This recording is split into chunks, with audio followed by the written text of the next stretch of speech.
The 5 dysfunctions are an absence of trust, which means there's no transparency. That's a problem. And so if you want a great culture, you're going to have trust and transparency.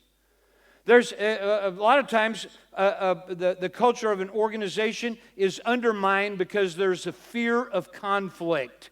In other words, nobody will say what needs to be said. There's a fear of calling it tight. And I'm going to remind you of something I said yesterday. Nothing can change until the unsaid is spoken. That's a fact. That is a fact.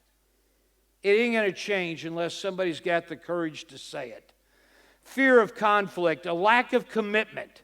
So if you want to have an organization that's a high-performance team as opposed to a high-maintenance team, you got to have a bias for urgency, a bias for excellence. But a lot of times in organizations, there's a low bias for, there's no urgency.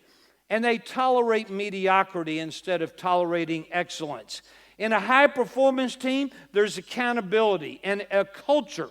A culture in a high-performance team is people see it, own it, solve it, do it. See it, own it, solve it, do it. That's accountability. That's what we want. But in a low culture, it's going to be no ownership. And finally, in a high-performance culture, there's going to be measuring and attention to results. And in a low-performance culture, there's inattention to results. There's no measurement. There's no scorecards. There's no standards. The rule of thumb is do the best you can. Well, that's the problem.